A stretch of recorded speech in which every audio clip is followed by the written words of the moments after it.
Manis. Nunduk. Tripodnya Pak. Awas foto. Woi, HP woi. Pak.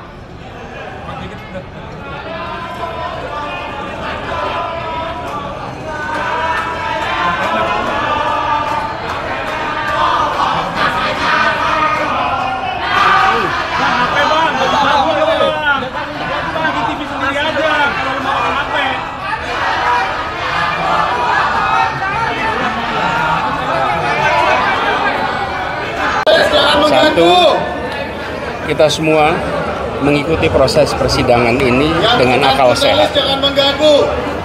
Dan yang mengikuti dengan akal sehat pasti akan kecewa. Sama dengan saya pun sangat kecewa dengan keputusan ini. Yang kedua,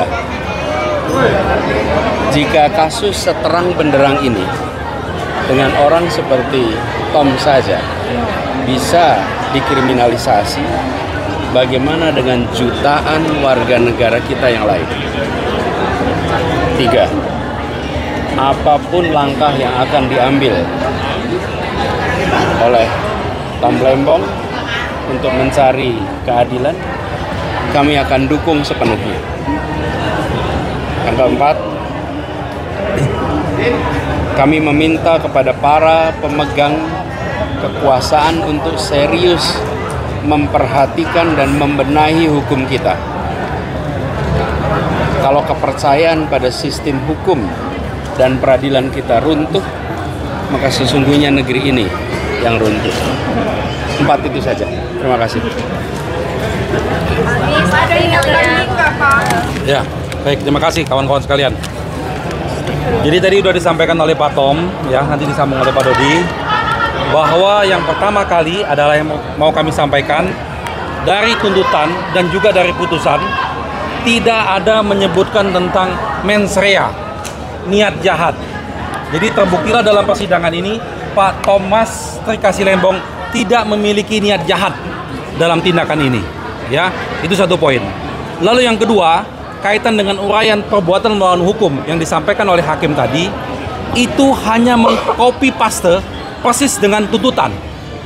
Jadi apa yang disampaikan hakim dalam perbuatan melawan hukum tadi tidak sama sekali memperhatikan fakta-fakta dalam persidangan.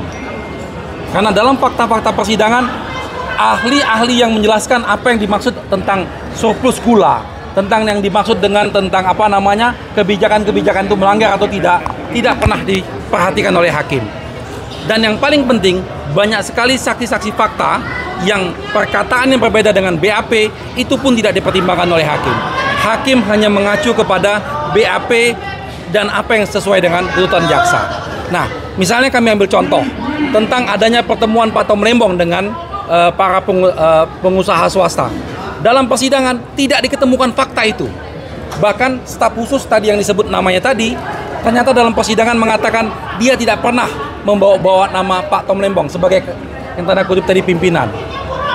Inilah yang kita kecewa atas putusan tersebut. Betul-betul hakim tidak melihat fakta-fakta persidangan. Jadi semuanya asumsi-asumsi.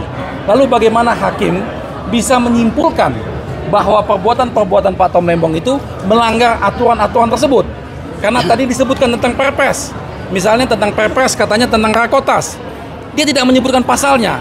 Karena Perpres tidak bicara soal Rakortas. Jadi ini memanipulasi betul fakta-fakta yang seharusnya diungkapkan oleh hakim dalam persidangan. Nah, jadi tadi Pak Tom Lembong hanya dianggap melanggar beberapa peraturan-peraturan sehingga dianggap tidak sebagai menteri tidak cakap, dia tidak baik gitu. Itu yang dianggap oleh hakim tadi. Nah, kaitan dengan keuangan udah clear bahwa Pak Lembong tidak menerima apapun dan mens rea tidak ada satupun mens rea. Silakan Pak Dodi. Bang akan mengajukan banding nggak Bang? Ya. Iya, terima kasih.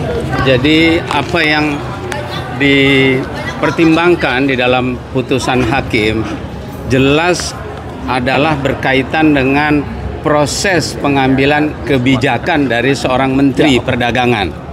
Jadi proses daripada pengambilan kebijakan itulah yang dinilai oleh majelis hakim, yang mana di dalam penilaian tersebut juga mengabaikan keterangan-keterangan saksi yang sudah secara jelas menjelaskan bagaimana proses pengambilan suatu kebijakan khususnya berkaitan dengan masalah penyediaan gula. Nah, dengan adanya pengabaian daripada fakta-fakta persidangan, maka telah memberikan suatu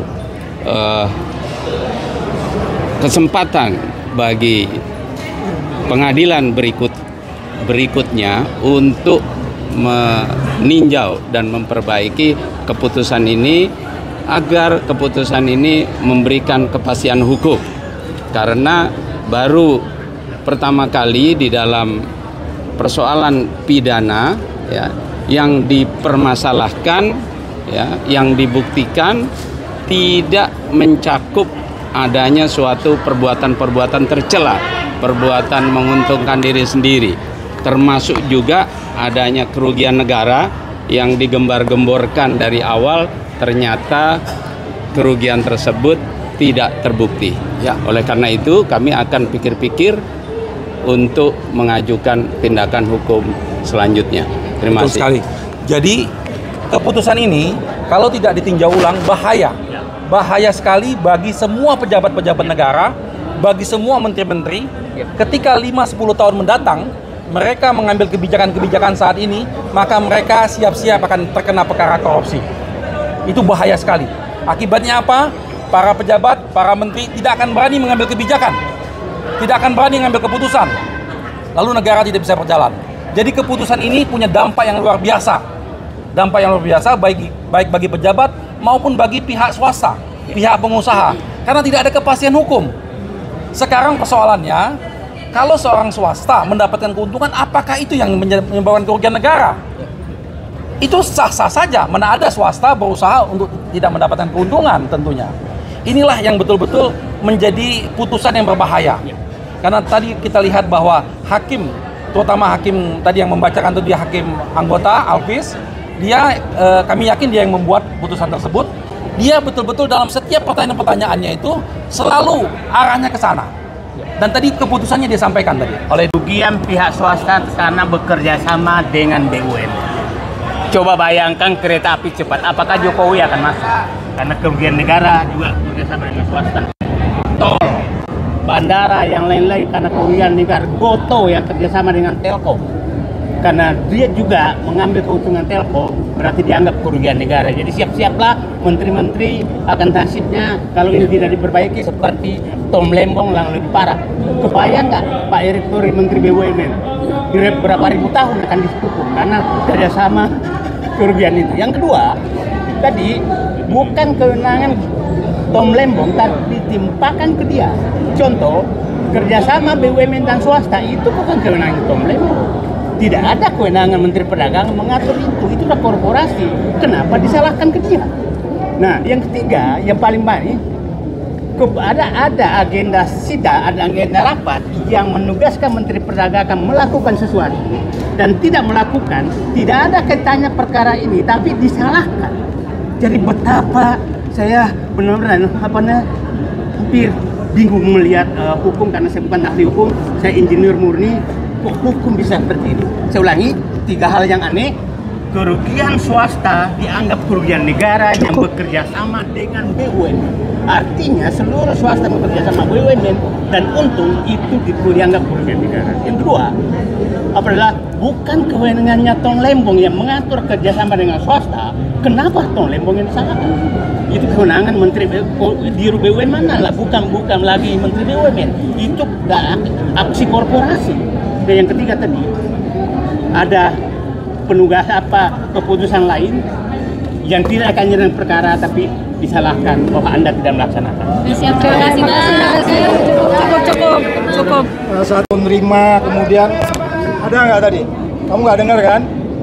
Itu yang saya paling takutkan selama saya 4 tahun di KPK, ketika ada kerugian negara tapi kickbacknya nggak ada. Kickback kepada orang situ. Tembong nggak menerima apapun. Silakan nanti apa yang mereka lakukan akan dipertanggungjawabkan oleh mereka. Saya nggak usah berdefinisi lagi. Tetapi ketika Anda tidak ada kickback, pasal 2, pasal 3 akan bisa berdebat 3 tahun Anda di situ. ya kan? Makanya dia tadi bingung tuh hakimnya, muter sana, muter sini, muter sana, muter sini. Menstreanya nggak ketemu, pusing dia.